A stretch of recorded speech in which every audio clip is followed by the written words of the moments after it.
Bismillahirrahmanirrahim. Assalamualaikum warahmatullahi wabarakatuh. Innal hamdalillah nahmaduhu wa nasta'inuhu wa nastaghfiruh wa na'udzu billahi min shururi anfusina wa sayyiati a'malina may yahdihillahu fala mudilla lahu wa may yudlil fala tajida lahu waliyan mursyida. Asyhadu an la ilaha illallah wahdahu la syarika lahu wa asyhadu anna Muhammadan abduhu wa rasuluhu nabiyya wa rasulahu ba'da. Allahumma shalli ala Muhammadin wa ala alihi wa sallam. Allah Ta'ala fi kitabih al-karim wa wasdaqal qailin ya ayyuhalladzina amanu taqullaha haqqa tuqatih wa la tamutunna illa wa antum muslimun. Asbahna wa asbahu billahi walhamdulillahi la syarika lahu la ilaha illa huwa al-hayyul qayyum. Asbahna ala millatil islam wa kalimatil ikhlas wa ala dini nabiyina Muhammadin sallallahu alaihi wasallam wa ala millati abina Ibrahim hanifan wa kana minal musyrikin. Rabbi billahi rabbil islam dinan wa bi Muhammadin nabiyyi rasulullah sallallahu alaihi wa sallam wa sallam. Amma ba'd. Ini hormati Ustaz Abdul Khalid, hormati Bu Sarah kepala sekolah dasar Tahfidzul Quran Sahabat Keluarga Quran, dan tak lupa segenap Bapak Ibu sekalian wali murid. Alhamdulillah, puji syukur pada Allah kita panjatkan atas segala nikmat rahmat karunia-Nya. Secara khusus pada pagi hari ini kita bisa hadir dengan dalam acara, sebenarnya acara rutin ya. Cuma ini acara spesial karena kita menghadirkan insyaallah pakar berkaitan dengan parenting nabawiyah, parenting Quran, berkaitan dengan bagaimana kita mendidik putra-putri kita sesuai dengan arahan dari Allah SWT melalui kitabnya dan Rasulnya. Alhamdulillah, kita sendiri harapannya nanti bisa maksimal ya kehadiran. Memang kami itu 75 ya, segini sudah cukup banyak.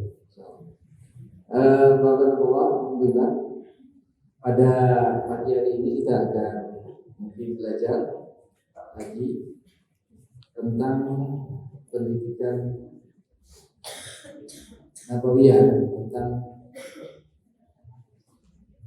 jadi kalau berbicara tentang parenting atau kita mengistilahkan bisa ini dengan sekolah orang tua.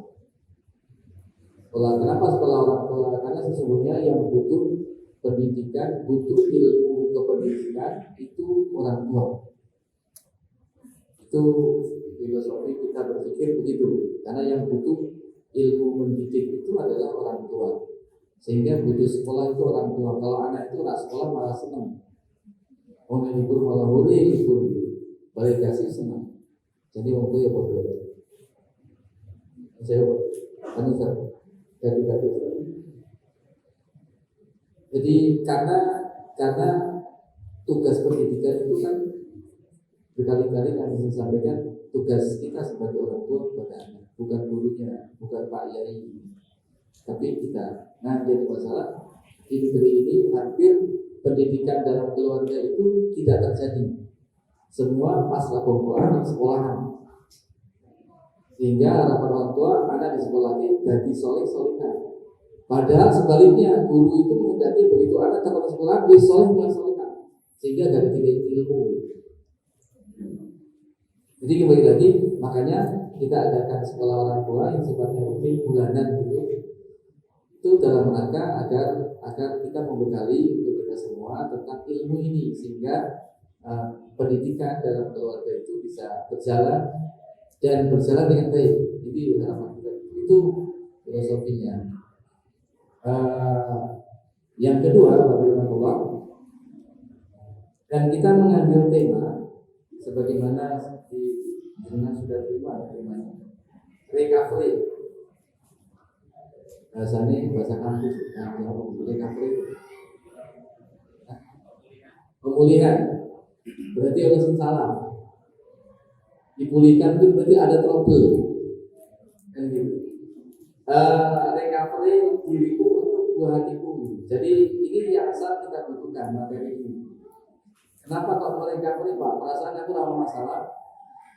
Karena gini Bapak Ibu Allah, biasanya kita mendidik anak, memperlakukan anak itu sebagaimana dulu diperlakukan oleh orang tua kita.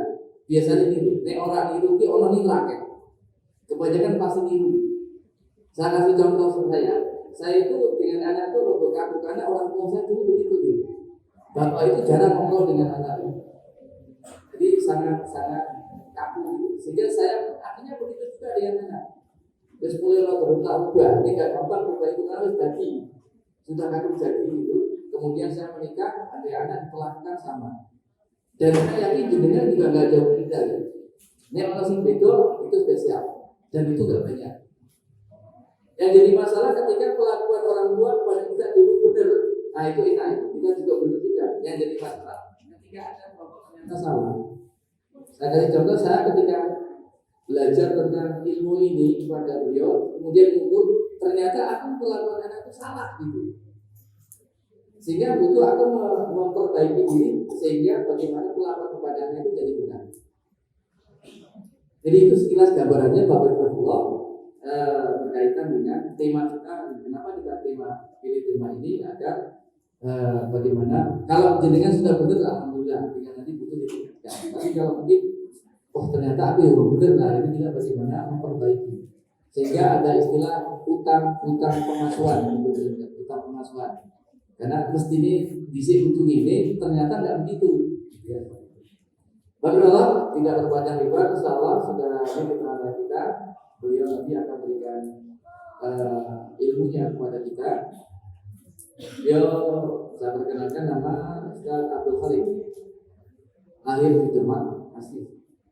Demak. Asli ya. 21 April ini pas hari Kartini 1970. Pendidikan keguruan di Semarang. Aktivitas beliau mengasuh pondok pesantren sekolah karakter Imam Syafi'i Semarang. Gunung itu.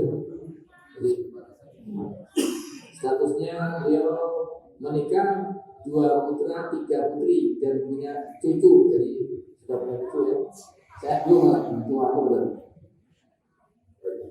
Cucunya 3 putri semua ya. Alhamdulillah. Alamat tempat tinggal Jalan Haji Zainuddin nomor 1A Karangroto Gendung Semarang. Jadi kalau mungkin mau konsultasi ke sana bisa. Baik Allah, jadi itu insya Allah waktu kita sampai jam 10 nanti pemaparan materi 1 jam, sisanya setengah jam nanti bisa dialog. Nah, monggo nanti kita mengharap dengan bisa mencermati dengan baik, kemudian bagaimana nanti bisa dipahami, kemudian hal yang tidak jelas nanti bisa didiskusikan, dikonsultasikan, dan harapannya setelah itu kita mendapatkan keberkahan dari majelis kita pagi hari ini. Allah. Langsung aja kami silakan kepada Ustaz. Assalamualaikum warahmatullahi wabarakatuh. Alhamdulillahirabbil alamin. Asyhadu an la ilaha illallah wahdahu la syarika lah wa asyhadu anna Muhammadan abduhu wa rasuluh. Assalamualaikum warahmatullahi wabarakatuh. Washabihi wa man tabi'ahum bi ihsan ila yaumil ya ayyuhalladzina amanu taqullaha haqqa tuqatih wa la tamutunna illa wa antum muslimun. Allahumma alimna ma yanfa'una wa aslih lana sanana kullana wa la takilna ila anfusina tarfata 'ain rabbi zidna ilma wa zidna fahma. Pada yang saya hormati para pengurus dari kepala sekolah, para guru semuanya di sekolah saya Quran, rahmatullah kepada Bapak Ibu, Habibie, Abah, Bapak semua, para murid di sekolah Sahabat Quran, rahmatullah. Alhamdulillah atas nikmat dari Allah Subhanahu wa Ta'ala bahwa pada pagi hari ini kita diberi sehat, diberi waktu luang sehingga kita bisa bermajelis yang insya Allah majelis ini dirahmati oleh Allah Subhanahu wa Ta'ala, dan semoga Allah Subhanahu wa Ta'ala memberikan kebermanfaatan pada majelis kita pagi hari ini. Kemudian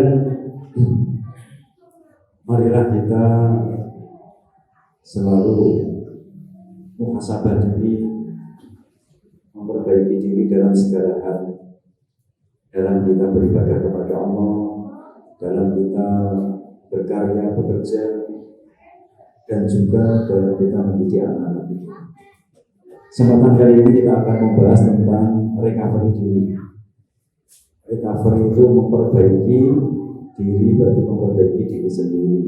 Ini merupakan sebuah keharusan yang harus kita lakukan.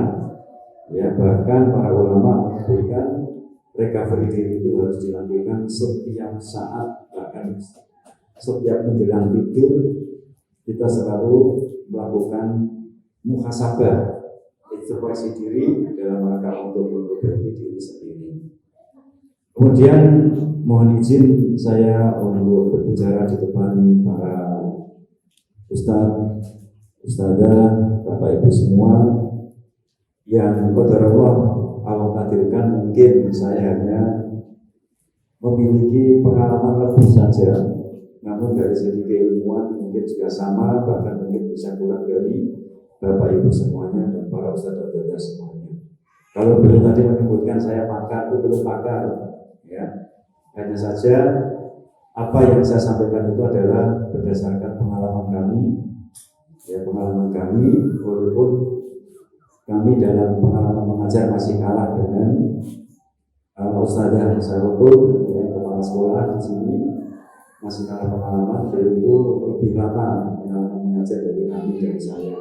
Kalau saya itu mengajar sejak 94, ya, tahun 1994 sampai sekarang, ya.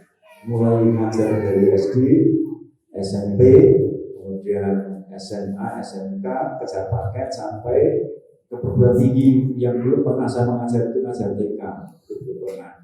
Ya, alhamdulillah saat ini posisi saya masih mengajar di dua tempat, yaitu di pondok pesantren atau sekolah karakter Imam Syafi'i Semarang, dan yang kedua saya masih aktif mengajar juga di sebuah sekolah SMK negeri di Semarang. Ya, jadi mengajar anak-anak mulai dari saat ini dari TK, dari SKS itu TK sampai SMA, kemudian juga kami menghadapi anak-anak yang di sekolah umum. Nah, sehingga dengan dua hal ini yang saya lakukan, akhirnya saya membuat kesimpulan-kesimpulan yang hari ini insya Allah akan kami sampaikan kepada Bapak Ibu semuanya. Jadi di sini bukan karena keilmuan saya yang lebih dari Bapak Ibu, tapi kami hanya berbagi pengalaman saja. Nah, kesempatan kali ini kita akan membahas tentang recovery, ya. Dan hal yang pertama dalam kita merecovery diri untuk mendidik anak-anak kita, itu yang kita lakukan adalah meluruskan persepsi terhadap diri anak-anak kita. Ya. Mari kita tanya kepada diri kita sendiri, anak kita itu siapa? Ini pertanyaan yang sangat mendasar. Anak kita itu siapa? Seperti apa anak kita itu? Sebab apa? Anak kita inilah yang akan kita perlakukan. Dalam tanda kutip, anak kita yang akan kita garap. Kita mau mengajar, mau memasak saja, itu pasti harus mengenal bahan yang akan dimasak. Ini itu tepung dari jagung, ini tepung tapioka, ataukah ini tepung terigu, itu cara memasaknya berbeda. Ya, apalagi kita akan mendidik anak kita, jangka waktunya itu sampai lama. Dan ini merupakan pekerjaan atau sebuah amalan yang lebih penting dari sekedar mengerjakan sebuah benda mati seperti memasak, membuat kerajinan. Bahkan mendidik anak itu menurut pendapat sebagian besar ulama itu lebih penting dibandingkan mencari nafkah. Itu lebih penting mendidik anak itu dibanding mencari nafkah. Sebab mencari nafkah apa? Untuk memberikan makan anak-anak. Anak-anak itu makan sehari 3 kali, mungkin barang-barangnya itu 5 kali satu hari. Tapi kalau kita mendidik anak itu kebutuhan anak setiap saat. Setiap saat anak itu butuh bimbingan, setiap saat itu butuh ilmu. Ini yang menunjukkan bahwa pendidik itu jauh-jauh lebih penting dibanding mencari nafkah. Bahkan Ibnu Qayyim al-Jauziyah menyebutkan pertanggungjawaban kita nanti di hadapan Allah Subhanahu wa taala itu kita akan ditanya terlebih dahulu tentang pendidikan anak kita sebelum kita ditanya tentang bakti kita kepada kedua orang tua. Ini. Jadi besok di hari akhir kita akan ditanya terlebih dahulu tentang bagaimana kita mendidik anak kita sebelum kita sebagai anak ditanya tentang bakti kepada kedua orang tua. Ini sebagaimana sebuah tafsir dari sebuah ayat di surat Al-Maryam ayat yang ke-6, ya ayyuhalladzina amanu qu anfusakum wa ahlikum nar, wahai orang-orang yang beriman, jagalah dirimu dan keluargamu dari api neraka. Sahabat Ibnu Umar radhiyallahu anhu mengatakan, "Adib ibnak fa innaka dua mas'ulun yaumil qiyamah." Didiklah anakmu karena nanti kamu di hari kiamat akan ditanya tentang pendidikan anakmu ini. Maka adabta wa maka alamta, apa yang kau didikkan pada anakmu dan apa yang kau ajarkan kepada anakmu. Nah ini makanya antara lain kenapa kita perlu belajar bersama-sama seperti ini. Saya di sini juga sebagai seorang tua, panjenengan, bapak ibu semua juga sebagai orang tua. Besok semua kita akan ditanya tentang pendidikan anak kita, bukan ustadz-ustadzahnya yang ditanya tentang pendidikan anak kita ini. Bukan nanti lembaga pendidikannya, bukan ketua yayasannya, tapi kita yang nanti akan ditanya oleh Allah Subhanahu wa taala. Maka untuk bagaimana nanti kita bisa mempertanggungjawabkan, mumpung kita masih diberi kesempatan hidup di dunia ini, kita berusaha untuk melaksanakan ini sebaik-baiknya, terutama dengan berdasarkan ilmu.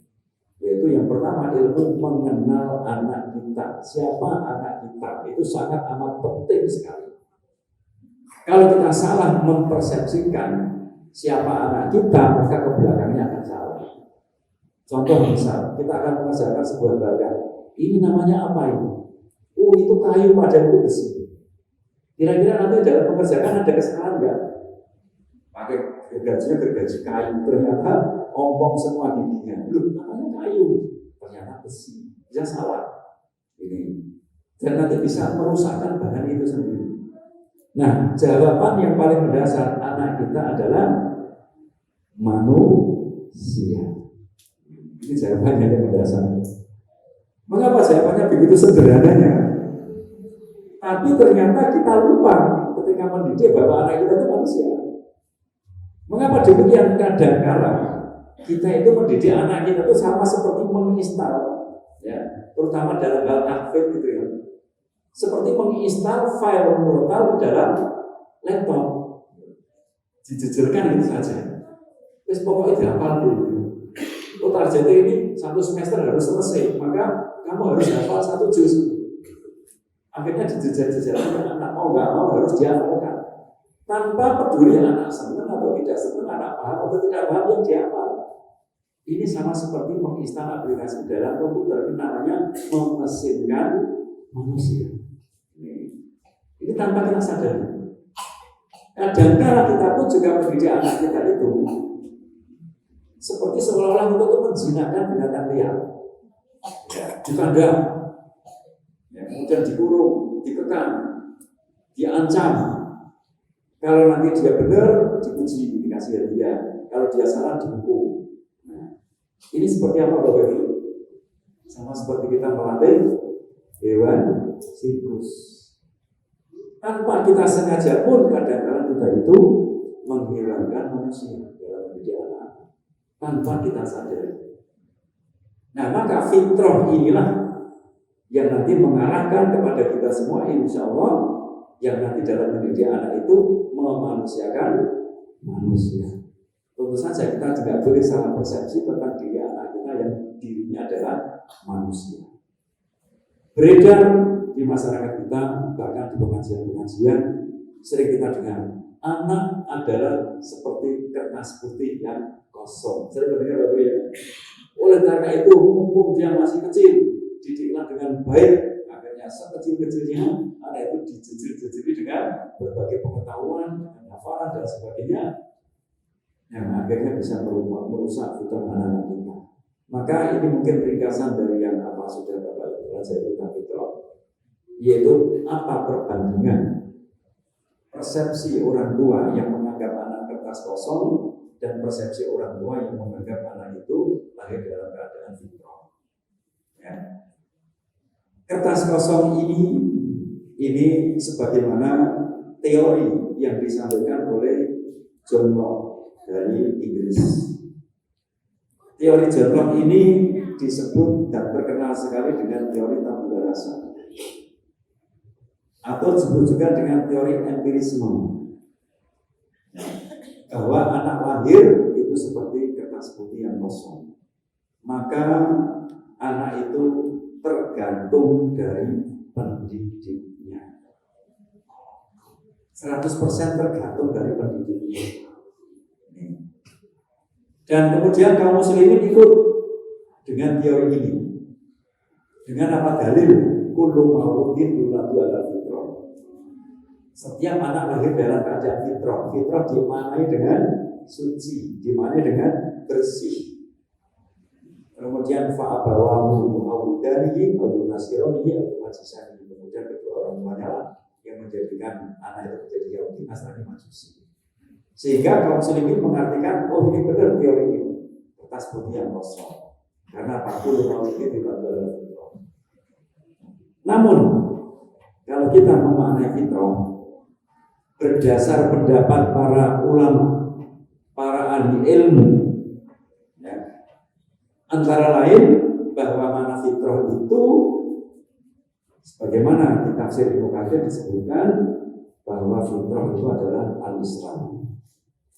Menurut Imam Nawawi rahimahullah, yang kitabnya yang masyhur sekali seperti Riyadhus Shalihin, kemudian kitab hadis Arba'in Nawawi, Imam Nawawi mengatakan makna fitrah ini adalah mutahayyi'an lil Islam, bahwa anak lahir itu sudah condong kepada Islam, condong kepada Islam.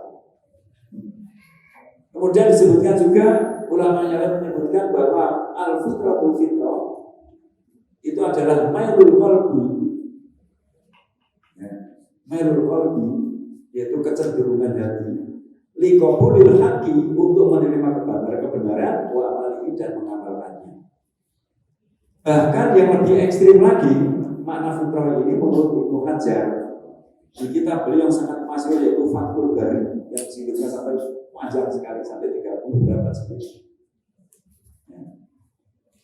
Ini beliau menyebutkan, jika seorang bayi lahir dibiarkan tanpa dididik dengan catatan tidak ada pengaruh dari luar, dijaga yang penting tidak ada pengaruh dari luar, maka senantiasa akan selalu ada pada fitrahnya. Maksudnya ketika bayi itu dibiarkan dengan catatan tidak dipengaruhi oleh faktor luar, maka otomatis anak itu akan dengan sendirinya menjadi baik, menjadi soleh, menjadi bermanfaat, menjadi hebat. Inilah makna fitrah. Maka kalau kita berdasar kepada firman yang menciptakan manusia itu, maka manusia lahir bukan seperti kertas putih yang kosong. Maka penafsiran kaum muslimin yang mengatakan fitrah itu bersih suci tidak benar. Yang benar fitrah itu sudah ada isinya dalam diri manusia, yaitu kecenderungan kepada al-Islam. Maka bisa dikatakan kullu mauludin yuladu ala fitrah, bahwa setiap anak lahir itu sudah Islam. Maka di situ disebutkan kemudian orang tuanya lah yang menjadikan Yahudi, Nasrani, Majusi. Tidak disebutkan kedua orang tuanya lah yang menjadikan Islam. Jadi nanti kalau anak kita soleh, rajin ibadah, yang menjadikan Islam itu bukan kita, tapi Allah SWT yang menjadikan anak kita lahir sudah Islam. Nah kok ternyata anak kita yang lahir sudah Islam, sudah baik, sudah condong kepada kebaikan, sudah condong kepada tauhid, tapi kenapa kok akhirnya kok malah sholat? Ya, ketika mendengar adzan pura-pura gak dengar. Ketika sholat subuh dibangunkan susah sekali. Kenapa menjadi demikian? Fa'abawahu, itu adalah tanggung jawab kedua orang tuanya. Kalau mungkin dalam bahasa Ungaran juga, ya, kue ini mesti kayak anak apa kue ini kok jadi kue ini kok apa? Nah, kayak gitu bahasanya. Itu kalau sebut anak fitrah tadi. Ya. Anak kita lahir itu sudah luar biasa, hebat sekali, fitrah, condong pada Islam dan condong pada surga, sudah. Condong menjadi soleh-solehah, condong menjadi orang yang bermanfaat bagi umat ini. Nah kok ternyata malah benci sholat, itu ngapain? Bukan sekolahnya loh, di sekolah dikapain, orang mau ngapain? Seperti itu bahasa kasarnya begitu Bapak Ibu semua. Itulah makna fitrah. Maka akhirnya kenapa kita perlu merecovery diri? Disebutkan tadi, kalau ternyata anak condong kepada Yahudi, condong Yahudi itu berarti dua ilmu, tetapi belum ngamalke. Pinter anak kita, hafalannya berjus-jus tapi gak paham, gak mau mengamalkan, amalnya masih kurang bagus, ibadahnya masih susah. Condong pada Yahudi, atau condong kepada Nasrani, tidak mengamalkan, beramal tapi tidak pakai ilmu, atau juga mungkin condong kepada Majusi. Itu bukan salah anak, karena jelas kullu mauludin yuladu ala fitrah. Setiap anak lahir dalam keadaan fitrah. Itu salah siapa? Sama bawah kedua orang tuanya. Ini nas dalil yang sahih Bapak Ibu semua, yang menafsirkan ayat tentang fitrah ini dan yang mensarah menjelaskan hadisnya adalah para ulama yang masyhur yang kita kenal. Ibnu Qayyim, Imam Nawawi, Ibnu Hajar, itu adalah ulama yang diambil seluruh kaum muslimin dari kalangan manapun mengatakan demikian. Maka kesimpulannya, ketika anak kita bermasalah, hendaklah kita jangan tergesa-gesa menyalahkan anak kita. Mari segera kita koreksi diri kita. Bisa jadi kita belum kenal anak kita.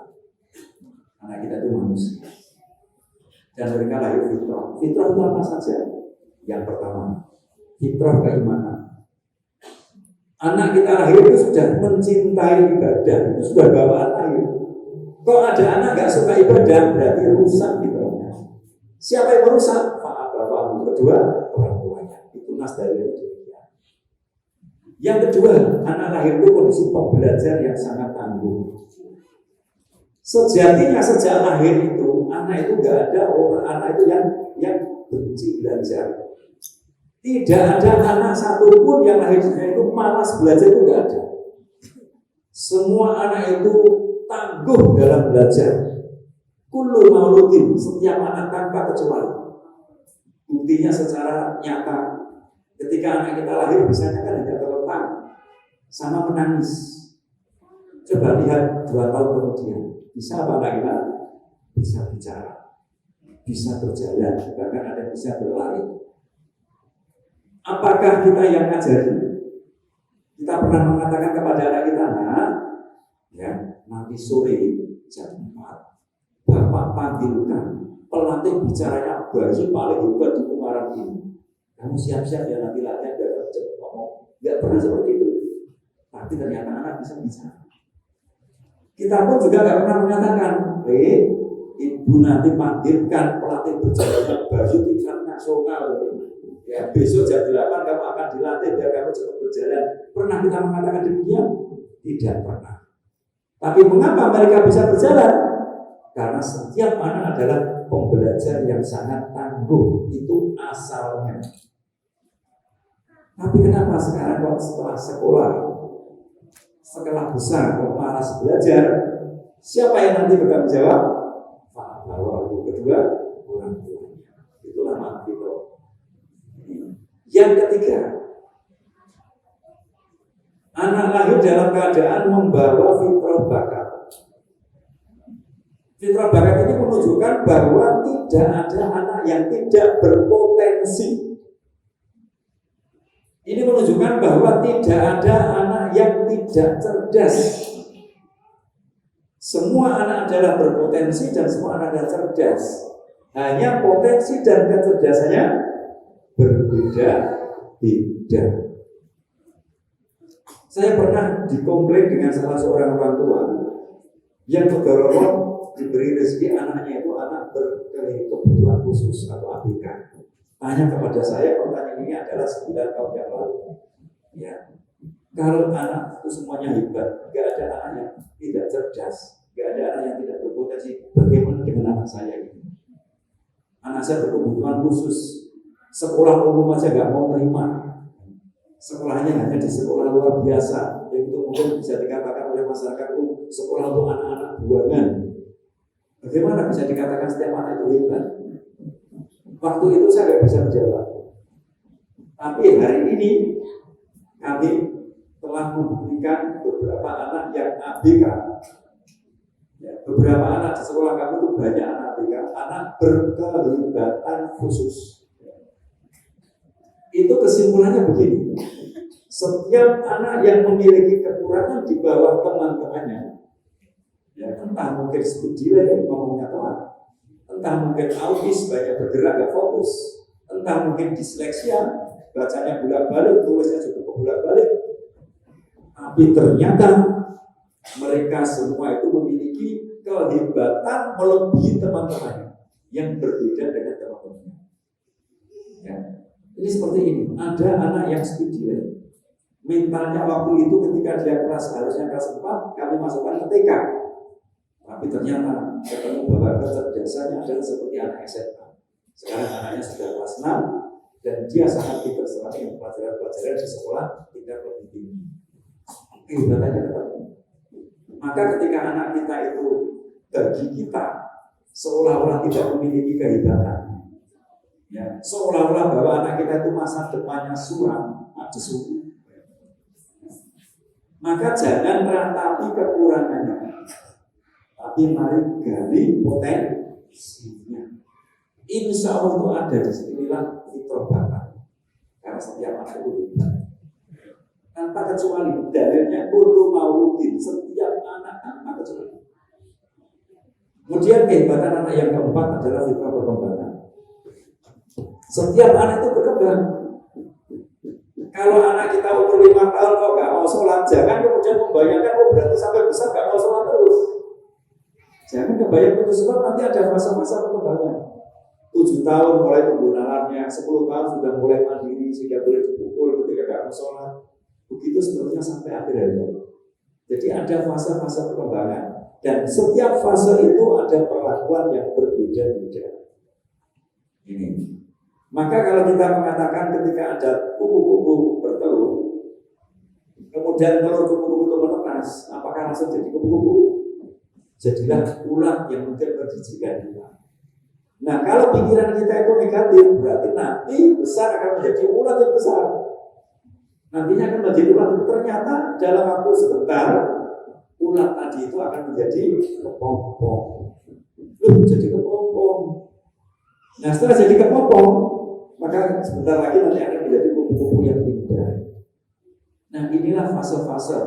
Binatang ada fase-fasenya, apalagi manusia memiliki fase-fase perkembangan. Nah, ini yang mungkin mendasari kita tentang pendidikan fitrah. Setidaknya 4 fitrah inilah yang kita tuangkan. Nah, sehingga dengan fitrah ini kita bandingkan dengan kertas putih yang kosong. Kalau kita berdasar kertas putih yang kosong, maka bagaikan melukis kita dalam mendidik. Kalau fitrah ini bagaikan bertani. Jadi kita mendidik berdasar fitrah itu seperti bertani. Kalau melukis itu adalah membentuk, kalau bertani adalah menumbuhkan. Ini bedanya. Ya, menumbuhkan. Kalau melukis di kertas kosong itu hasilnya langsung tampak. Selesai menggambar, selesai hasilnya kelihatan. Tetapi kalau bertani hasilnya itu dapat dilihat tidak dengan segera nanti. Dalam waktu yang lama, apalagi kalau yang ditanam itu pohon kelapa, lama nanti sekali hasilnya. Enggak berbuah lama sekali. Wah, ini repot, kita rugi, enggak pernah berbuah-buah terus. Karena mungkin kita pikirannya adalah seperti yang kosong. Terus berikutnya, tidak dapat berkembang jika dibiarkan. Contoh melukis tiba-tiba ditinggal pergi. Ya, sampai 10 tahun, kira-kira berubah nggak lukisannya? Ya seperti itu. Tapi kalau fitrah ini dapat berkembang andaikan dibiarkan. Karena anak sudah fitrah, setidaknya pengaruh dari luar dijaga saja, maka dia akan berkembang sesuai dengan fitrahnya. Ini. Terus berikutnya, dapat dibentuk, itu yang kosong, dapat dibentuk diwarnai sekehendak pendidiknya. Mau dikasih warna merah, hijau, kuning, mau dibentuk pohon dan sebagainya, terserah yang melukis. Tapi kalau fitrah ini nggak bisa. Anak itu sudah ada isinya dari lahir. Ya, mungkin punya bakat yang berbeda dengan kita sebagai orang tua. Kita harus mengenal apa sebenarnya potensi unik anak kita yang beda dengan kita ini. Kemudian yang keenam, cara mendidiknya bisa sekehendak pendidiknya. Kalau yang ini adalah sesuai dengan kondisi anaknya. Kemudian kertas kosong itu cenderung penjejalan dari luar. Jadi kurikulum itu seolah-olah tumpukan materi sehingga anak sekolah itu tasnya itu sampai berat banget. Karena di situ ada tumpukan-tumpukan materi, tapi fitrah sejatinya adalah bukan penjejalan tapi penumbuhan dari dalam. Kertas kosong ini cenderung kepada conditioning, selalu pengkondisian. Kalau anak nggak dijaga pasti hilang, akur, akan melanggar. Kalau anak nggak dimarahi pasti dia akan menyimpang. Tapi fitrah di sini adalah purifying, yaitu pemurnian. Pemurnian, dimurnikan anak kita. Terus kemudian yang perlu diketahui Bapak semua, sebenarnya ada anak nakal apa tidak Bapak? Ada apa tidak? Anak nakal itu ada apa tidak? Enggak ada. Tidak ada anak nakal. Nah, kenapa? Karena nakal itu adalah perbuatan maksiat. Dan perbuatan maksiat itu adalah perbuatan yang berdosa. Sementara Nabi SAW bersabda, Rufi'al ulamu an-thalatha. Bina catatan amal itu dianggap pada 3 orang, salah satunya wa anisobi maka yang kali itu pada seorang anak sampai dia balik. Maka anak kita yang belum balik ini dia nggak punya dosa. Kenakalannya itu selalu dimaklumi dan diberi udzur oleh Allah Subhanahu wa taala. Dimaafkan oleh Allah Subhanahu wa taala, tidak dicatat sebagai dosa. Tapi ketika kita marah-marah pada anak kita, kemarahan kita akan dicatat sebagai sebuah amalan-amalan yang mungkin bisa jadi marah kita karena emosional dan sebagainya. Jadi ini bedanya antara kertas kosong dan fitrah. Nah, kemudian dengan adanya ini, maka kita bisa membedakan, oh ternyata mendidik anak itu seperti menumbuhkan, seperti bertani. Sabar, ya, nunggu nanti penuh harapan. Oh nanti ketika sudah balik hasilnya. Jadi hasilnya setelah balik nanti deadline-nya itu balik. Ya. Deadline-nya balik, maka pendidikan fitrah ini kalau diterapkan untuk anak TK itu seolah-olah itu nggak ada pembelajaran, seolah-olah. Karena apa? Karena memang TK itu masa-masa penumbuhan kecintaan. Ya. Nanti kemudian makin kesana makin kencang, ibarat pendidikan fitrah itu mendidik seperti lari maraton. Lari maraton itu pertama kali lari kencang apa? Sampai dulu. Santai dulu. Kencangnya kapan? Menjelang finish. Fitrah juga demikian. Ketika masih TK kita santai aja. Ya. Nggak usah dijejali berbagai macam pengetahuan anak itu. Yang penting hatinya senang, merasa dimanjakan. Ya, ada kesan bahwa segala sesuatu itu indah. Kemudian setelah 7 tahun diingatkan, nggak boleh seperti ini, tapi belum boleh dihukum. Sudah diperintah sholat, ya, tapi belum boleh dihukum. 10 tahun menjelang balik, nggak mau sholat, dipukul. Sudah mulai kencang. Jadi pendidikan fitrah itu bukan pembiaran, tetapi ada pembiaran, ada juga nasihat lisan, juga ada ketegasan tapi tepat pada waktunya. Ya. Saya sering mendengar kasus-kasus anak yang di SMK. Saya pernah melaksanakan survei kecil-kecilan, survei lepas. Banyak anak-anak SMK, SMA yang bermasalah disebabkan masalah di TK. Masalah di TK, contoh yang sangat sederhana. Kenapa kamu sekarang prestasinya menurun ketika di SMA? Kata ibumu kamu di SD, di TK, di SMP cemerlang, tapi setelah di SMK mengapa seperti ini? Jawabannya itu sederhana sekali. Bosan saya belajar. Kapan saya bermainnya? Sejak TK saya sudah suruh belajar. Ini jawaban sangat sederhana. Dan masih banyak kasus-kasus yang lain. Nah, ini kita mengulas tentang fitrah. Terus kemudian Bapak Ibu, setelah kita mengenal fitrah-fitrah tadi, maka kita yang kedua dalam merecovery diri, kita harus mendahulukan mana yang perlu didahulukan dalam hidup, yaitu prioritas. Pertanyaan Bapak Ibu, namanya kita sudah mendidik anak, pasti tahu prioritasnya. Prioritas pertama yang perlu ditumbuhkan pada anak itu apa coba Bapak Ibu? Kita sudah mendidik anak kita bertahun-tahun. Harusnya kita mengetahui prioritas yang paling utama yang harus didahulukan pada anak-anak kita. Itu yang ditumbuhkan apa dulu? Langsung ilmunya? Apakah langsung ke bakatnya? Ya, apakah langsung ke profesi pekerjaan? Apa coba kira-kira? Iman yang disebut dengan istilah yang umum itu kesadaran. Benar apa tidak Bapak Ibu? Iya. Harapannya anak kita itu mau belajar dengan penuh kesadaran. Anak kita mau sholat dengan penuh kesadaran. Anak kita mau berkarya dengan penuh kesadaran. Anak kita mau membantu bapak ibunya dengan penuh kesadaran. Maka kesadaran ini adalah prioritas pertama yang harus tumbuh pada anak. Kesadaran inilah yang harus tumbuh pertama kali pada anak. Kalau kesadaran ini tidak tumbuh, maka ilmu yang kita berikan hanya sebatas ilmu pengetahuan yang tidak bisa diamalkan. Atau ilmu pengetahuan yang diamalkan tetapi tidak bermakna karena tidak didasari kesadaran, karena didasari rasa takut sama siapa? Bisa sama orang tuanya, bisa sama gurunya, bisa karena takut nilainya sendiri, apa kata temannya dan sebagainya. Maka prioritas yang pertama adalah kesadaran. Mengapa kita perlu membahas kesadaran Bapak Ibu semua? Kayaknya kesadaran itu sangat penting. Kayaknya. Kenapa disebut kayaknya? Karena sering kita juga berburu. Kita nggak sadar bahwa ini pendidikan yang pertama kali harus kita lakukan. Ya, kita baru menyadari kebutuhan ini setelah anak besar. Kenapa anak saya sudah pinter, hafal 30 juz, bahasa Arabnya luar biasa, tapi kok sholat masih belum sadar-sadar, disuruh-suruh terus. Lalu mengetahui ini ternyata ada yang lewat kesadaran. Terus kado gede itu sangat tinggi. Maka saya sebut sepertinya karena kita sering tidak menyadari. Apa itu kesadaran?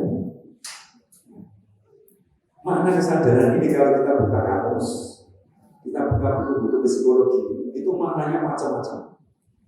Ya, ada yang menyebut consciousness, ada yang menyebut awareness, ada yang menyebut kepedulian, ada yang menyebut dengan mengetahui yang dilakukan. Oh, dia berjalan ke sana dengan sadar, oh mengetahui yang dia lakukan. Ada yang menyebut perhatian penuh, ada yang menyebut kendali penuh terhadap stimulus, ada yang menyebut kebebasan diri, ada yang menyebut kemauan sendiri, dan masih banyak puluhan definisi tentang kesadaran. Sehingga ada seorang tokoh psikologi yang mengatakan bahwa kesadaran memang telah menjadi sebuah konsep yang sering digunakan dalam psikologi. Namun kesadaran merupakan konsep yang membingungkan dalam ilmu pengetahuan tentang pikiran ini. Ini menurut ilmu psikologi yang mereka menggunakan rasio.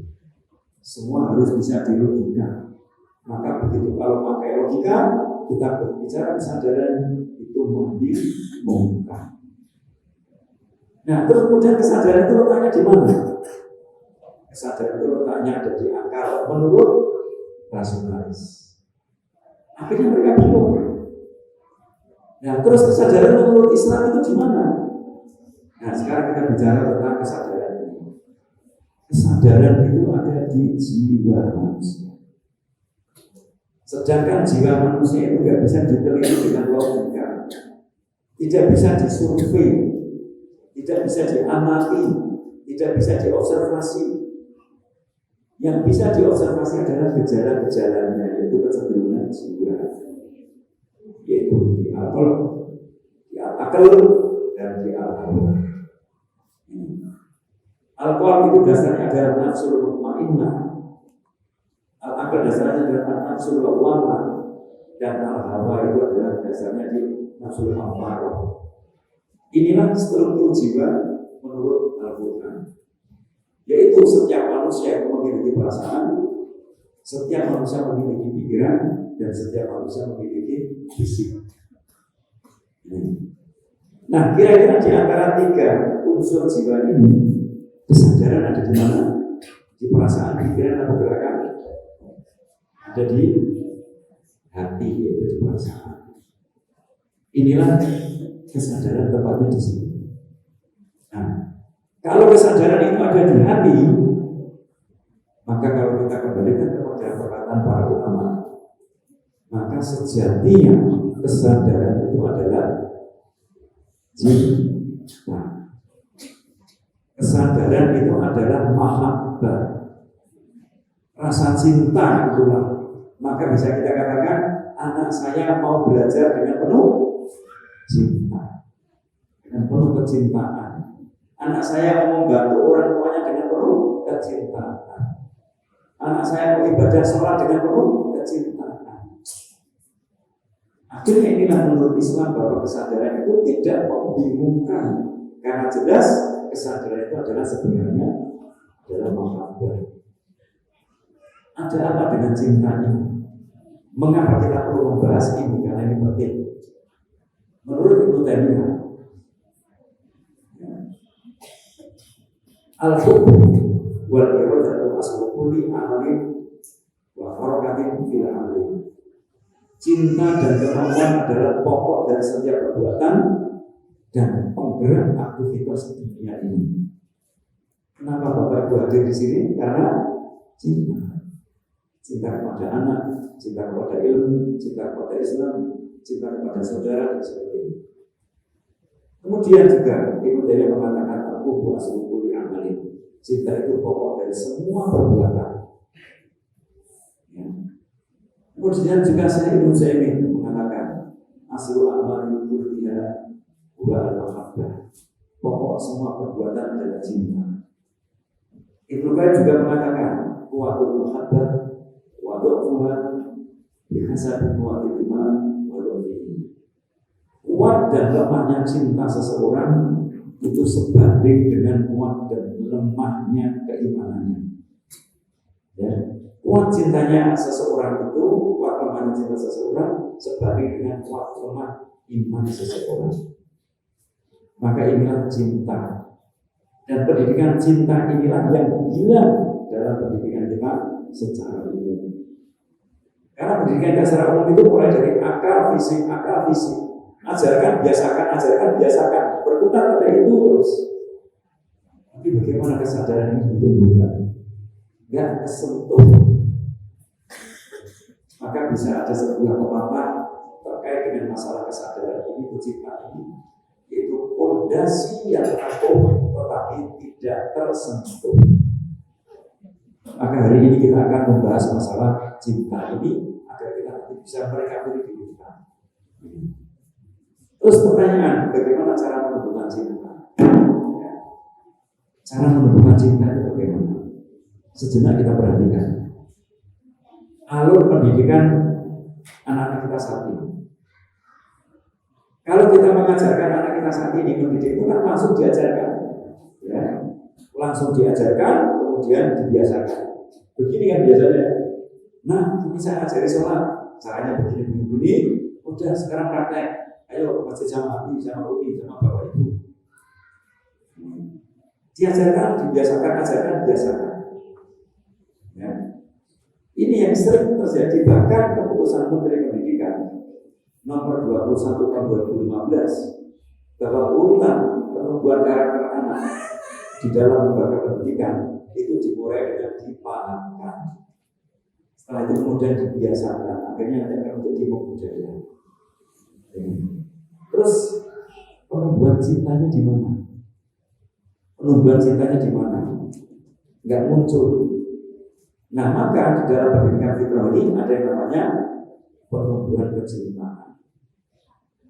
Yaitu apa? Dengan menjadikan anak merasa kagum terlebih dahulu kepada siapa? Pada orang tuanya. Kagum pada siapa? Pada gurunya. Kagum sama siapa? Kagum sama sekolahnya. Kagum sama apa? Kagum sama masjid. Kagum dengan tata cara sholat. Kagum dengan orang yang sholat. Kagum, maka dia akan mencintai. Kalau sudah cinta, dia akan penasaran. Kalau sudah penasaran, dia akan belajar. Kalau sudah belajar, dia akan mempraktekkan. Kalau sudah mempraktekkan, dia akan membiasakan diri dan akan bisa. Itu urutan pendidikan fitrah seperti ini. Jadi pertanyaan kita, ketika kita menghadapi anak-anak kita, pada diri kita tanyakan, kita koreksi diri, recovery diri. Sudah kagumkah anak-anakku pada diri saya? Kalau itu belum, maka insya Allah ke belakangnya akan ada masalah. Itu masalahnya. Maka semua jawaban kembali ke sini. Cinta. Kenapa anak susah sholat? Cinta gak tahu. Kenapa anak sukanya itu membakar orang tua? Cinta gak tahu. Kenapa anak itu sukanya bermain dengan teman yatim? Cinta gak tahu. Ini masalahnya. Semua kembali kepada cinta dan pendidikan ini tidak tersentuh. Jadi urutan pendidikan itu sadarkan dulu, kemudian diajarkan, baru dibiasakan. Didik hatinya dulu awal, kemudian akal, kemudian kepada sisa. Maka urutan ini harus urut. Kalau ini tidak urut, pasti fitrah anak akan terluka. Fitrah terluka itu apa? Asalnya anak itu sudah baik. Tadi sudah dijelaskan fitrah. Tapi ternyata kok nggak seperti aslinya itu namanya terluka. Contoh susah sholat, susah belajar, ya di rumah mainnya game terus, ya. Waktu sholat susah sholat itu rumah fitrah. Karena karena pertumbuhan ini pendidikan itu alurnya sepotong-potong atau meruncak-runcak. Maka ini harus urut dari mahabbah dulu, kemudian rojak, baru ke khauf. Tumbuhan cinta, kemudian harapan, kemudian ke rasa takut. Mencintai dulu, kemudian akan memahami, kemudian akan mengamalkan. Beriman dulu, belajar, kemudian berkarya. Masa-masa fitrah keimanan itu 0 sampai 7 tahun, yaitu perbuatan cinta. Masa-masa kakak belajar itu menjadikan anak belajar, masa-masa kakak berbakat itu pada menjadikan dia berkarya. Cinta itu masa-masa 0 sampai 7 tahun. Anak menjadikan pembelajaran itu masa-masa 7 sampai 10 tahun.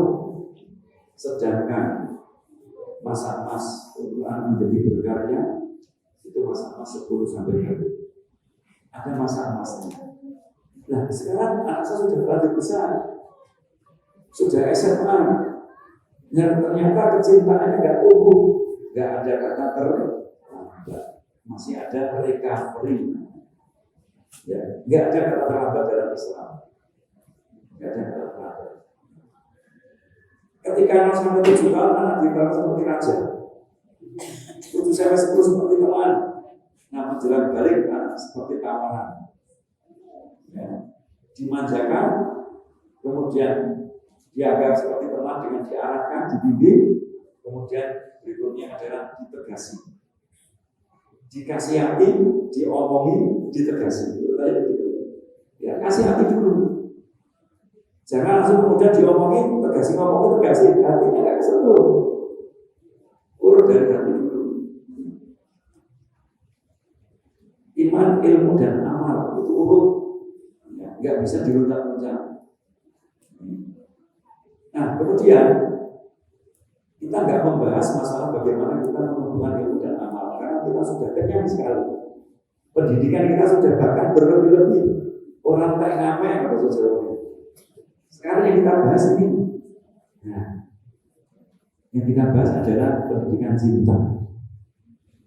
Ya. Mengapa pendidikan cinta ini penting? Yang pertama, ini adalah pendidikan cinta. Mengapa pendidikan cinta ini perlu? Karena apa? Karena ini ada dalam pendidikan fitrah, ada dalam pendidikan Islam. Ini dicontohkan oleh Nabi Sallallahu Alaihi Wasallam. Mengapa cinta ini penting? Sebab kata saya Satria, Dr. Satria Kapitoko, beliau menulis sebuah buku kecil, Evan Habibul Quran Al-Quran, bagaimana menumbuhkan cinta pada Quran pada anak-anak kita. Beliau mengatakan, wa idza ahabul abna'u, jika seorang anak itu mencintai orang tuanya, mencintai gurunya, mencintai pendidiknya, fasawfa yuhibbuna ma yuhib, maka otomatis anak itu akan mencintai apa yang dicintai oleh orang tua, guru dan pendidiknya. Otomatis. Kalau anak sudah cinta pada kita orang tua, nggak usah ngomong, kita akan ditiru. Sekarang kalau kita lihat, saya mau tanya Bapak Ibu, kenapa anak itu kok sampai cukurannya saja ikut gayanya Ronaldo? Apakah Ronaldo mengajari anak kita? Tidak. Ya, tidak mengajari. Tapi kenapa anak kita itu mencontoh, kadang-kadang ada anak-anak generasi kita ini mencontoh gayanya Ronaldo pemain sepak bola? Karena anak-anak itu mencintai Ronaldo, mengagumi.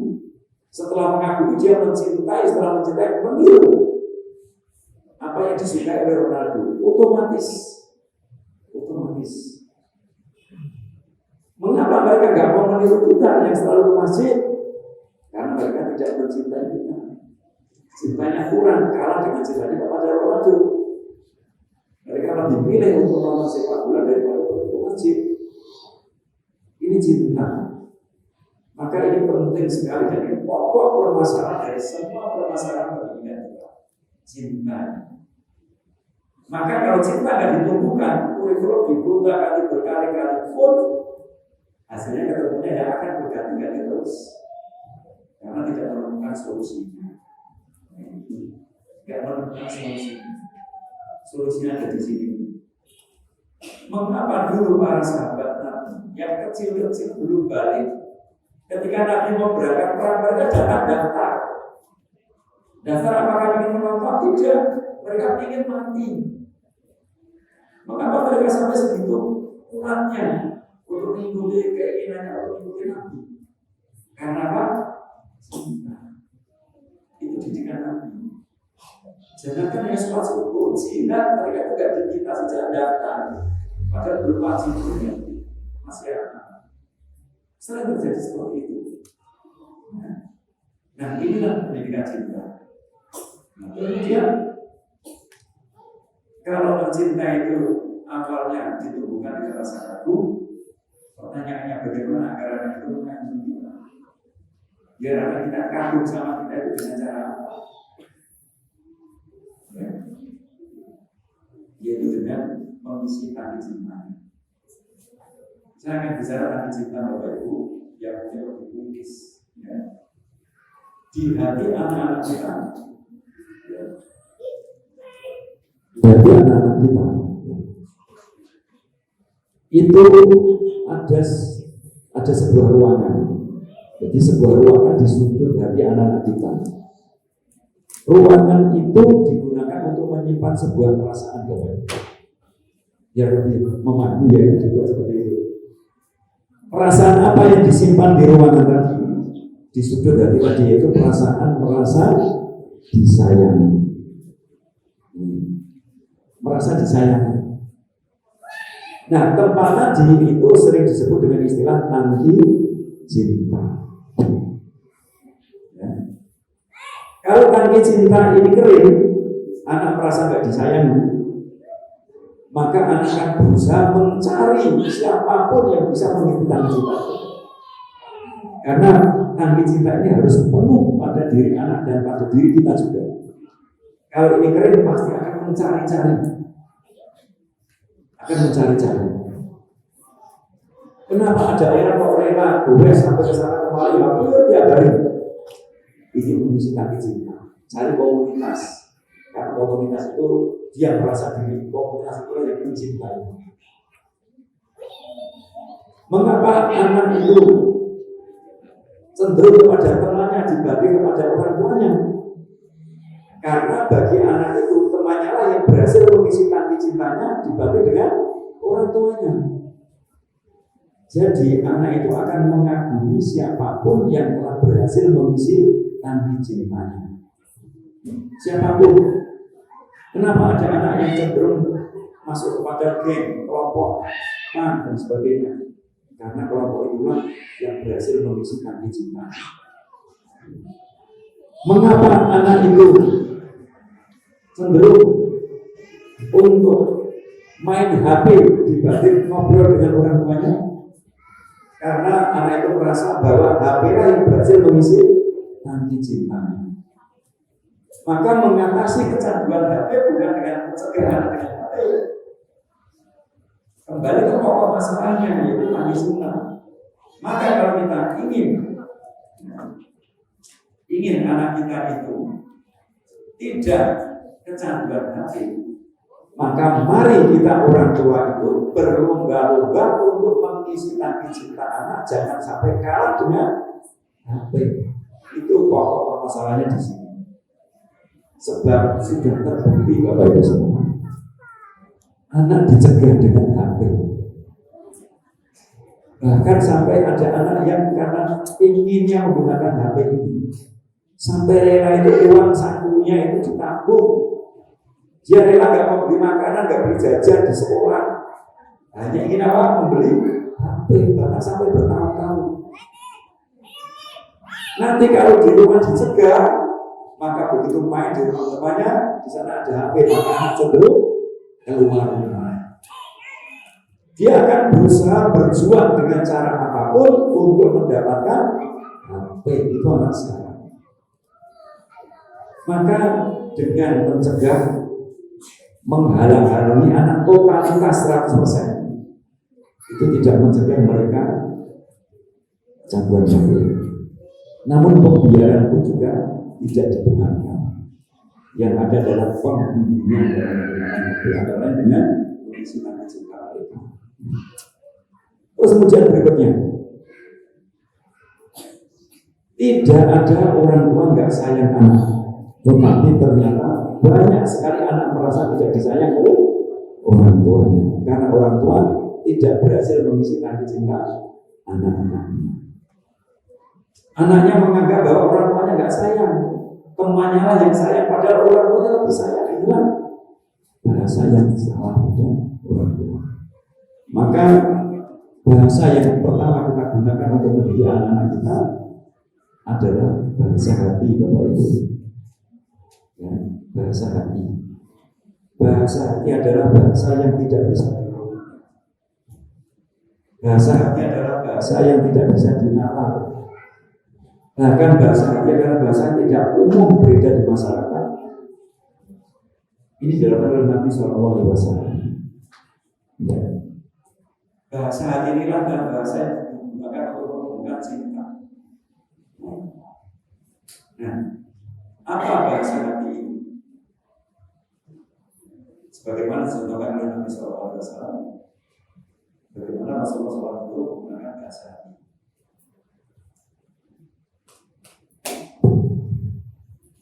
Yang pertama, contoh-contoh. Kenapa bahasa hati ini bahasa nggak masuk logika? Karena hati itu nggak bisa dikalahkan dengan akal. Justru akal itu dikalahkan dengan hati. Yang pertama, kisah satu kampung masuk Islam. Ada seorang orang masih kafir, belum beriman, belum tumbuh kecintaan, datang kepada Nabi minta harta. Tapi ternyata kalau logikanya pertahankan harta itu, justru malah Rasulullah SAW itu memberi orang ini itu kambing itu satu lembah di antara dua bukit. Mungkin jumlahnya itu ratusan ekor kambing.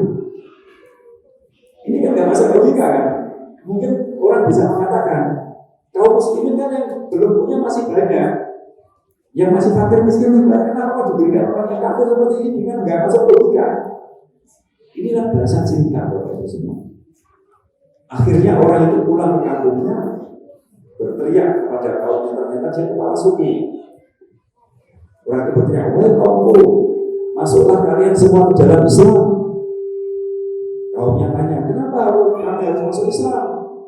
Dia mengatakan, karena Muhammad telah memberikan suatu pemberian yang dia tidak takut miskin. Sehingga Rasulullah SAW itu menjadi sosok yang mengagumkan bagi orang itu, yang mengagumkan bagi orang itu. Jadi inilah bahasa hati Bapak Ibu. Contoh lagi, Fathu Mekah. Selama 13 tahun Nabi dakwah di Mekah, hasilnya Nabi diusir, Nabi akan dibunuh. Dan alhamdulillah Nabi selamat dalam peristiwa hijrah. Ternyata suatu ketika Nabi mau berhaji, ternyata penduduk Quraisy, yaitu orang kafir Mekah, tidak berdaya. Dan ini kesempatan besar sebenarnya bagi kaum muslimin untuk menghabisi mereka, untuk membalas dendam mereka, membalas dendam kaum muslimin ketika dulu pernah disia-siakan waktu di Mekah 13 tahun.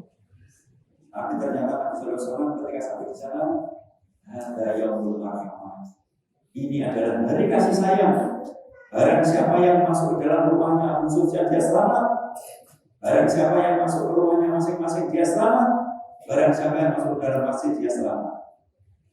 Di luar dugaan orang-orang. Mereka sudah berpikir habislah kita. Mereka mengatakan kami sudah bertekuk lutut, kami sudah menyerah. Tapi ternyata Rasulullah bersabda demikian. Tidak masuk logika, maka mengagumkan sosok Rasulullah. Akhirnya mereka mencintai Rasulullah dan mereka masuk Islam berbondong-bondong. Idza jaa nasrullahi wal fath. Ketika pertolongan Allah telah datang dan datanglah kemenangan. Waraita saya Quran di wilayah saja dan kalian melihat orang-orang yang masuk Islam berbondong.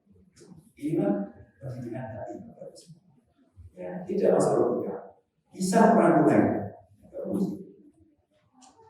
Kisah perang Hunain. Perang Hunain adalah terjadi setelah Fathu Mekah. Setelah banyak orang masuk Islam yang masih baru-baru.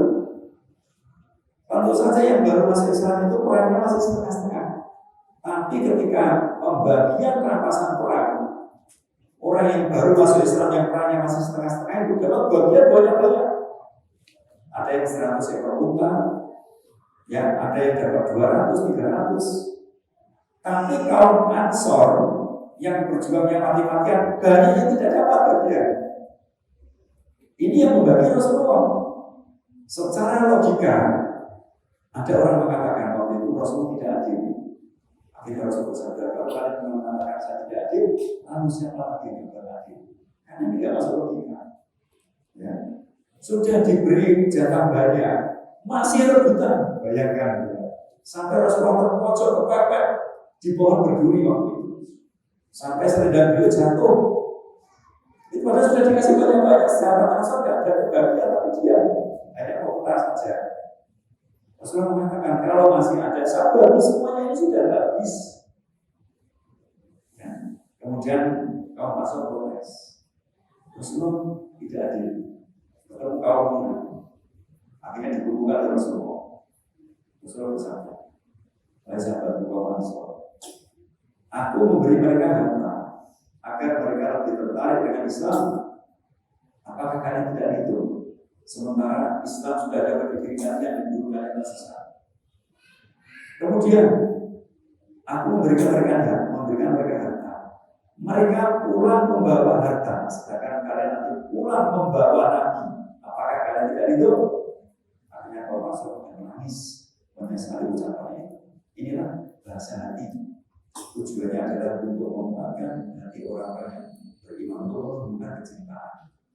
Kemudian kisah yang tidak masuk logika, pendidikan hati. Sumama bin Utsal itu seorang penjahat. Sumama bin Utsal itu penjahat, ingin membunuh Nabi. Dia seorang raja Yamamah, tapi dia berhasil membunuh banyak sahabat. Suatu ketika ketangkap oleh sahabat diikat di tiang masjid.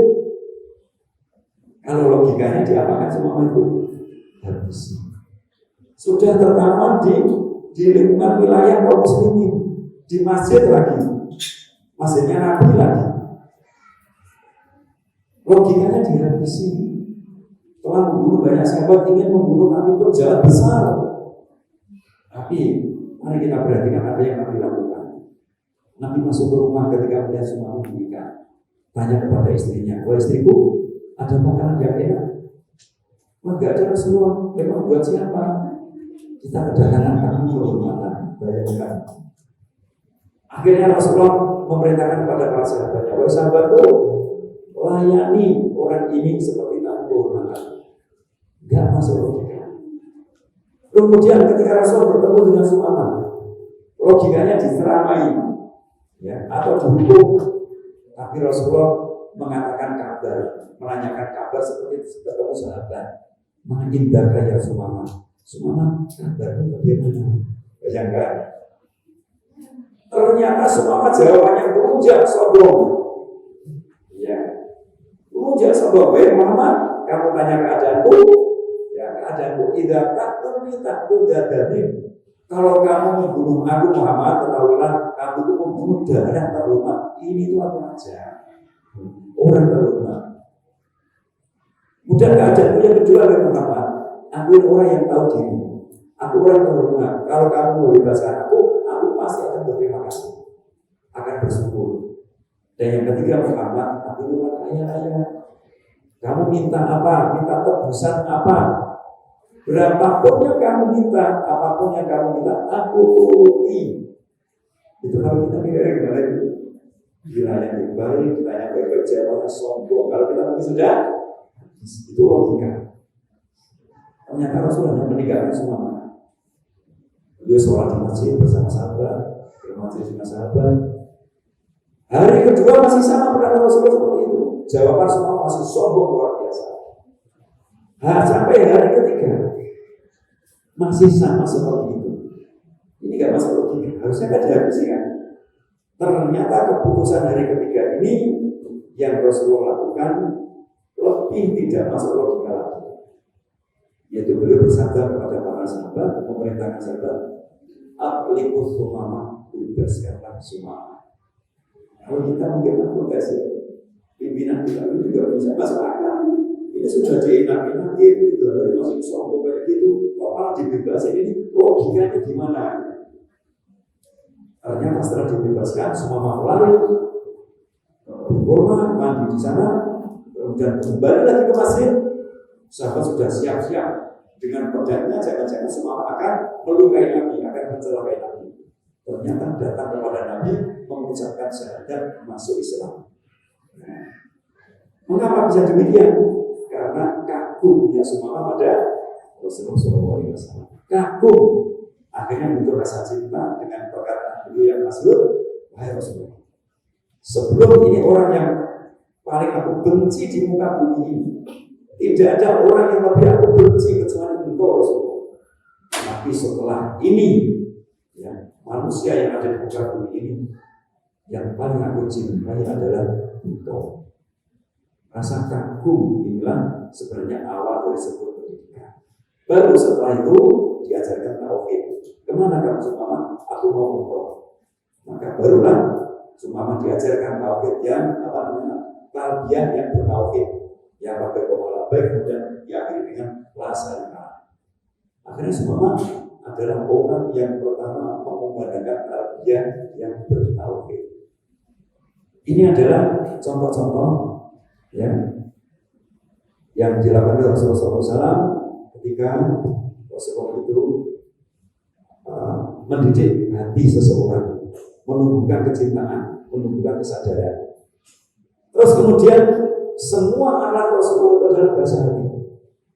Namun bisa kita ringkas menjadi 5 gaya bahasa hati. Yang pertama adalah pujian.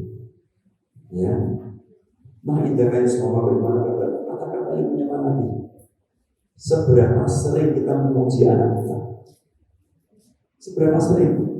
Mungkin kalau kita bandingkan lebih banyak anak kita memerintah anak dibanding kita memuji anak.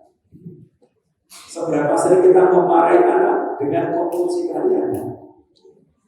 Maka kalau ternyata banyak perintahnya, banyak kemarahannya, jangan heran kalau anak gak mencintai kita. Ya, katakan bahwa apa Abi bangga sama kamu nak. Anak yang paling Abi banggakan itu kamu nak. Abi sayang sama kamu nak. Kadang-kadang ketika berdua, kamu tahu gak? Misalnya anak putri misalnya, kamu tahu gak ini rahasia ya? Ini bapak ada cerita sama kamu. Mau ada apa sih pak? Jangan bilang-bilang sama dia. Dia bilang apa sih? Kamu tahu gak? Di kampung ini anak gadis yang paling cantik itu kamu juga. Kira-kira rasanya gimana itu? Senang banget. Senang banget. Wah, ayahnya aja saja. Benar tuh. Bagi ayahnya. Wah, anaknya seperti ini. Ungkapan itu. Anak kita mungkin membawa gambar yang gak jelas ini gambar orang apa gambar kambing. Wah, bagus sekali gambarnya. Siapa gambar? Kakak yang enggak ini aku. Hebat sekali ya. Anak memang bangga sama kamu. Pujian. Kemudian yang kedua, kebersamaan. Seberapa sering canda dengan anak? Seberapa sering kita ngobrol dengan anak?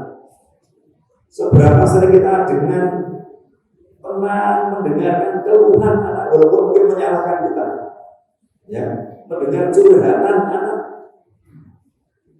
Ini seberapa sering kita memboncengkan anak, ngobrol sambil membonceng. Seberapa sering kita itu pergi bersama makan di luar bersama anak-anak.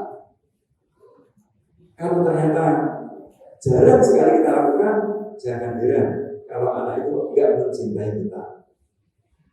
Kemudian hadiah, apa kita harus menunggu anak kita meminta? Beri sebelum anak kita itu meminta. Kemudian yang berikutnya adalah pelayanan. Janganlah kita egonya terlalu tinggi. Sesekali mungkin kita mencucikan sepeda anak kita. Jangan selalu mengatakan, aku anak gak boleh dimanja, cuci sendiri lah biar kamu mandiri. Sekali-kali kita cucikan. Sekali-kali kita balikan sepatunya walaupun dia sudah SMP, walaupun sudah SMA. Ya, mungkin SMA sudah punya motor, kita cucikan motornya. Dan kita berusaha untuk mungkin merendahkan ego kita di bawah anak kita. Untuk apa? Biar anak kita itu mencintai kita, kagum sama kita, kagum dengan pelayanan kita. Rasulullah tadi itu egonya betul-betul di bawah semua tadi. Di bawah semua orang, Rasulullah bisa itu mengganti semua sangat bisa. Bahkan dengan perintah, sekali perintah saja selesai. Tapi ternyata belum menurunkan itu begitu serendah-rendahnya untuk memunculkan kekaguman semua masuk Islam. Yang berikutnya adalah sentuhan. Ya, seberapa sering kita memeluk anak kita, mencium anak kita, mengusap punggung kita sambil mengatakan bangga, sambil mengucapkan terima kasih anak ya, Abi telah dibantu, ayah telah dibantu, cium keningnya, beli rambutnya, digandeng tangannya. Ya, ini. Nah itulah bahasa-bahasa yang bisa dilakukan oleh orang tua untuk menunjukkan cinta anak. Terus pertanyaan Bapak Ibu semua.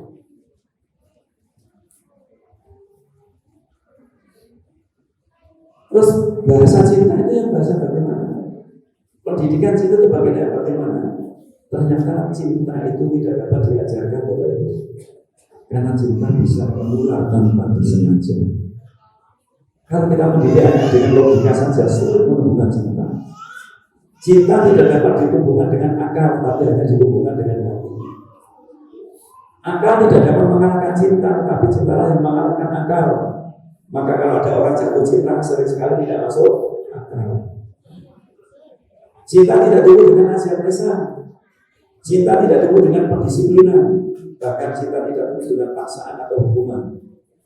Tetapi cinta tumbuh karena kekaguman. Nah, sekarang pertanyaan terakhir inilah recovery Bapak Ibu. Bagaimana agar orang tua itu dapat menyajikan bahasa anak ini, bahasa cinta ini? Bahasa cinta tadi itu murah, mudah, ya, murah dan mudah, gampang sekali. Tapi apakah semua orang tua bisa melakukan? Apakah kita bisa memuji anak kita, memeluk anak kita, bercanda dengan anak kita, mendengarkan curhatannya dengan penuh perhatian, walaupun kadang-kadang kita disalahkan? Ternyata tidak semua orang tua mampu, Bapak Ibu. Tidak semua orang tua mampu. Siapa orang tua yang tidak mampu menyajikan bahasa tadi yang mudah dan murah tadi? Yaitu orang tua yang tangki cintanya ternyata masih kering. Akhirnya menuntut kepada anak istrinya untuk mengisi tangki cintanya, menuntut kepada anak-anaknya untuk memenuhi keinginannya, yaitu ambisinya, egonya. Itu tangki cinta kering. Sehingga orang tua yang bisa menyajikan bahasa yang gak masuk logika adalah orang tua yang telah tuntas dengan dirinya, yaitu orang tua yang telah merecovery dirinya sendiri. Muhasabah. Itulah mengapa bahasa cinta ini, pendidikan cinta ini hilang dari pendidikan kita. Karena ternyata di antara kita masih banyak yang belum mampu untuk mengungkapkan bahasa-bahasa tadi. Karena diri kita masih kering tangki cintanya. Maka yang kita lakukan adalah muhasabah untuk merecovery diri ini. Dan ternyata akhlak beliau Rasulullah SAW itu kalau dirumuskan hanya ada dua pokok. Sebagaimana kata Ibnu Qayyim, itu keinginan yang sangat tinggi dan kerendahan hati. Yang dua ini pun jika berlebihan akan memunculkan sifat sombong dan minder. Dan sifat sombong dan minder inilah yang ada pada diri pendidik yang menjadikan pendidik itu tidak mampu mengungkapkan bahasa cinta tadi. Ya, antara lain sombong ini bisa memunculkan ujub, bisa memunculkan marah, bisa memunculkan suudzon, tajasus, mata-matai dan sebagainya. Dan minder ini bisa memunculkan rasa khawatir takut pada orang tua, merasa tidak mampu mendidik, malas untuk mendidik dan sebagainya. Inilah penyakit-penyakit pendidikan Bapak Ibu yang muncul karena keringnya tangki cinta kita.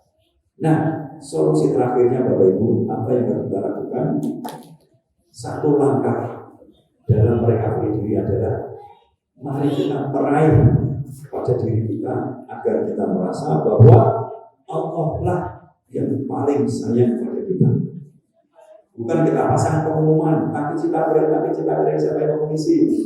Tapi kita muhasabah, tasbih nafas, istighfar kepada Allah Subhanahu wa taala, sehingga akhirnya puncaknya kita merasa bahwa Allah sangat menyayangi kita, maka tangki cinta kita akan terus berbudak, mempuncak sehingga kita bisa mengisi tangki cinta anak kita.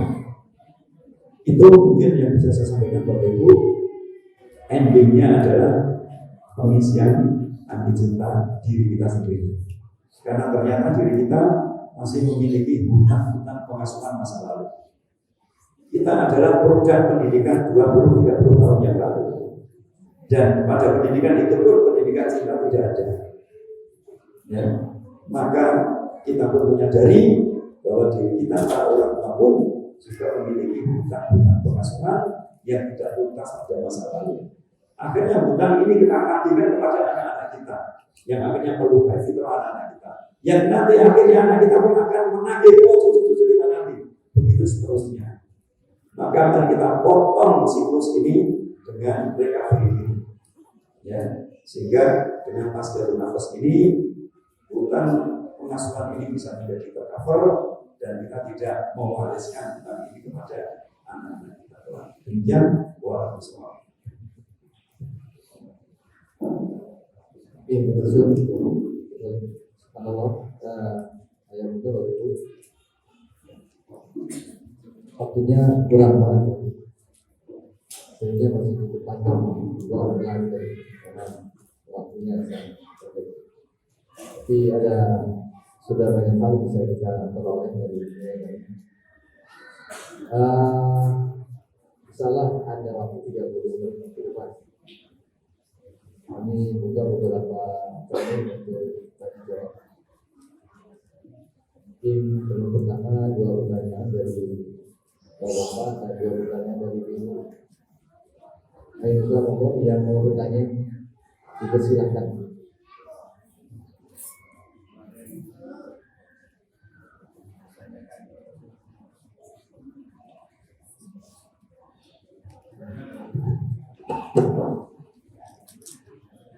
Barangkali ada pertanyaan. Itu inti pokok ya dalam masalah pendidikan kita, pendidikan cinta. Nah, kalau ini tidak tumbuh, maka pendidikan selanjutnya akan bermasalah. Masalahnya di situ. Dan ini adalah jawaban dari semua permasalahan pendidikan kita ada di sini. Cinta. Silakan Atau ibu-ibu dulu boleh. Saya menyebutkan nama dan putra kelas berapa.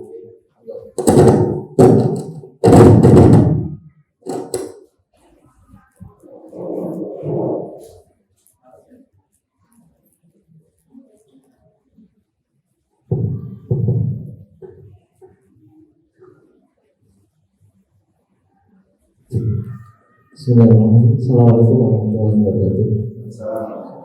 Langsung saja nama Hafiz, orang tua dari Mbak Cina dan Jilan kelas 6 dan kelas 2. Pertanyaan yang pertama tentang fitrah. Kecenderungan tadi disebutnya kalau kecenderungan yang pada Islam ini. Dan bagaimana kemudian menyikapi faktor lingkungan. Artinya ketika tadi dijelaskan dibiarkan tanpa tersentuh lingkungan itu sudah boros saja. Nah, kita sebagai sosial kan jelas berinteraksi dengan lingkungan. Nah, tipnya gimana dengan faktor lingkungan ini karena cukup besar, baik lingkungan keluarga sendiri, masyarakat, dan terutama di sekolah. Kemudian yang kedua tentang teknik cinta. Ketika endingnya adalah orang tua yang harus dipenuhi cintanya, dan dengan pendidikan yang sudah lapor pada orang tua itu, ketika orang-orang yang dulu mungkin pengisi teknik cinta itu sudah tidak ada dan sebagainya, maka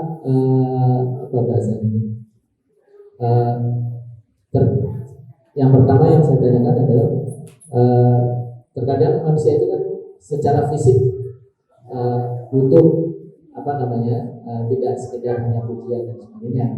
Kalau tadi endingnya memberikan kepada Allah gitu, maka ada nggak yang secara untuk mengisi cintanya orang tua itu selain kepada selain Allah yang kemudian bisa bentuknya secara fisik, karena kembali kita lebih banyak interaksi sosial. Kemudian yang kedua untuk ke teknik cinta itu, ketika anaknya nanti kekagum misalnya. Jadi biasanya kan orang melihat itu salah satunya melihat potensi prestasi, ya, bahkan melihat fisik kemudian bisa kagum, ya. Nah, bagaimana kemudian mengajarkan kepada kita dan kepada anak-anak kita bahwa sosok orang tua yang harus dikagumi itu apa dulu yang mau dicontohkan gitu ya kepada anak-anak kita, apakah tadi fisiknya dulu atau sifatnya dulu. Dan terima kasih. Assalamualaikum warahmatullahi wabarakatuh. Baik, yang pertama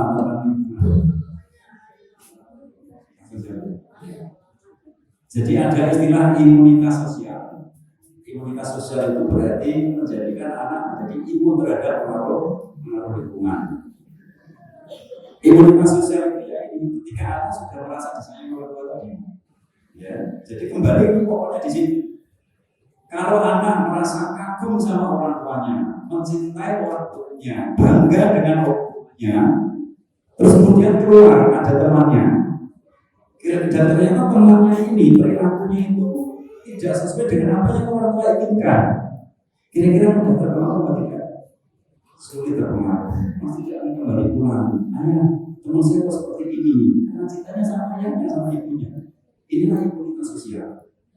Tapi kalau di rumah itu kering, kata saya Sulaiman Ar-Ruhaili. Wahai para ayah, kata begitu. Penuhilah tangki-tangki cinta anak-anakmu agar dia tidak mencari pengisi tangki cinta yang terlarang di luar. Intinya pengisian tangki cinta ini harus, kalau ini kering pasti akan mencari. Kalau kita yang tidak mengisi, pasti orang lain akan mengisi. Mengapa ada anak putri muda sekali kecantol dengan laki-laki di luar pacaran? Karena di rumah kering. Tapi kalau seorang anak putri gadis di rumah ayahnya sayang banget, perhatian sekali sampai bangga sama ayahnya, betul-betul kagum sama ayahnya. Ketika di luar ada laki-laki hidup bulan sweet, anak itu akan mengatakan bomba. Kenapa? Karena dia punya idola di rumah. Tapi kalau di rumah itu kering, sekali sweet langsung menang. Karena dia selalu mencari pengisi tangki cinta. Maka dengan mengisi tangki cinta ini dengan 5 bahasa